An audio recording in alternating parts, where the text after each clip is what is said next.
If for us, it was do or die. It's an elimination game, and there was no excuses. We had to come in and be ready to leave it all on the floor. Marcus, you going early, and you see that Jason was struggling early. How much of that was just you saying, okay, we got to bide our time. I got to do whatever I can to hold this up while Jason figures things out. That's the beauty of it. We got a lot of versatile guys on this team that can get it going. And, we all know Jalen and Jason, what they can do. But so does everybody else. And everybody else's objective is to stop them. So they're going to have nights where they're slow. And that's when you lean on other guys. And tonight was one of those nights. And, they just kept telling me to be as aggressive as I needed to be and just continue to make the right play. Sometimes that was for me and that was sometimes for others. And then, JT did what he did late and picked it up for us. Marcus, after Philly went on that 9-0 run, it looked like you had a lot to say in the huddle. What were you trying to get across to the guys? Just let them know, this could be our last opportunity. We don't want to get off this course saying I should have done more, could have done more, and then we're pissed at ourselves. We got to go out there and it's got to be a dogfight. You got to be ready to scrap. You got to be able to bleed. You got to be willing to take a shot to the face, to do whatever it takes to win. Been around Jason for a long time. When he's struggling shooting the way he is, what's your message to him? What are you saying to him to kind of try to pick him up? Just continue telling him, he's one of the best players in this league. You know what I'm saying? He makes the big bucks for a reason. Let it go. It's going to come to you. Just let the game come to you. Take what they give you. Don't make it as hard on yourself, and just do what you do. And, once he starts to just calm down, as you've seen, he started to get into a rhythm and he started to feel good. I think sometimes for him and a lot of us, he gets into that mode where, he thinks I have to do this, I have to do that, and he wants to be so perfect.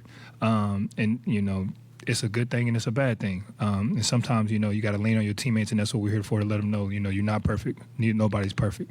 We just need you to be the best you can be, and that's all we can ask for. What did you think when you heard about the lineup change? I was ecstatic about it. To be able to have Rob in there, he changes the game a lot. Being able to have a lob threat, a rim threat, to be able to protect the rim on the other end, he's huge for us. And I was proud to have him on the court. And that just goes to show, Joe's learning, just like all of us. I know he's been killed a lot, rightfully so. He needs to make some adjustments, and he's did that. And that's all you can ask for. Just continue to be the best he can be. And it takes everybody. It's a full team effort. You were in this spot a year ago, down 3-2. How much did that help you tonight, knowing you can do it? A lot. Just talking to the guys, deja vu for us. We've been here.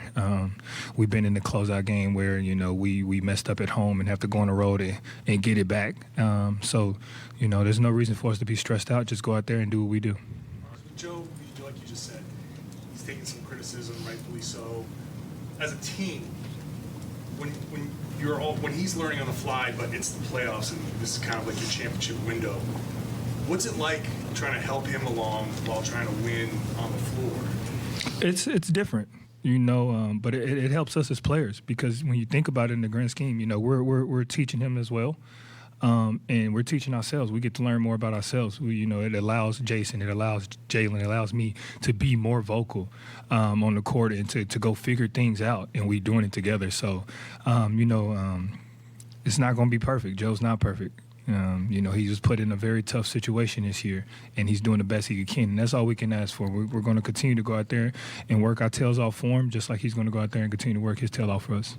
What kind of challenge is that, though? Like, when you're out there, we go back to Game 4 at the end and stuff like that. Is that a function of that? And how do you continue that and win? Yeah, it's hard, but the team that we have, the group of guys that we have, we're experienced. And, we're the ones on the court. Joe can only do so much. Joe does a great job, and the staff does a great job putting us in the right positions. We just got to go out there and execute. I know he takes a lot of the wrath from us, but he's not on the court. So, we're on the court, and we have to be able to adjust, even if he's not doing it as to the standard that we would want, or, everybody would want. We see what's going on, and we have to help him. There were a lot of times in the game where you were smiling. Even after a foul, even after a missed free throw, it seemed like, you were upbeat rather than clearly frustrated tonight. Is that a common approach? Yeah, you got to. you know, you want to be just fluid. You know, when we're all tight and, you know, not smiling, you can see us not enjoying the game. It shows. Our play shows for it. When we're out there just enjoying the game, having fun, enjoying playing for one another, and enjoying winning together, that shows as well. And it's a positive thing to see. As you can see, JT starts to get hot. He starts to smile. You know, he sees us smiling. So that helps. Believe it or not, that type of energy is very, very contagious. Marcus, you were just Being that tested as you guys have been over the years, how much will that help you for Game 7 as a team? Tremendously. You know, we're the more experienced team. It's not going to be easy though, but we are the more experienced team in these situations, and we got to go out there and show it. Marcus. Hi.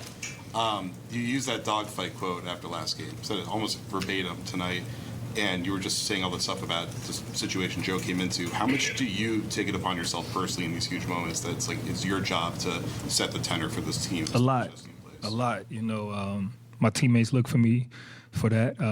You know, my coaching staff looks to me for that. It's one of the greatest things about me is to be able to come in and change the game with just the way I play, both offensively and defensively. And we got a guy like me that can do that. You know, it helps other guys. It helps D. White get into a rhythm. It helps Malcolm get in the rhythm. You know, it's hard. It's hard to play this game. It's hard to play in the playoffs.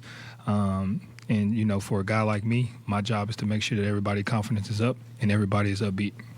Marcus, obviously, Jason's big finish is going to get a lot of attention, but realistically, when he starts 1 for 14, a lot of times that's going to put you guys in a bad spot. How did you guys, throughout the game, you know, obviously had a good start, the 10-point lead early, how did you kind of overcome it and kind of bide your time until he was able to finish it? We just kept making play after play. You know, we didn't hang our head. You know, he missed a shot, he comes down, he gets blocks. He misses a shot, he comes down, he gets rebounds. You know, he changes and alters shots on the defensive end.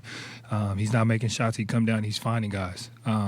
We just continue to make the right play time after time, no matter who it is, and things started to open up for us. And that's what we just got to continue to do. We know, understand, it's not going to be perfect. You're not going to make every shot. And one thing you control, though, is your effort on both ends, and that's what we got to do. Final question for Marcus. What do you like about this group, Marcus, and what is it about you guys that in these moments that's when you come through? Our tenacity, you know.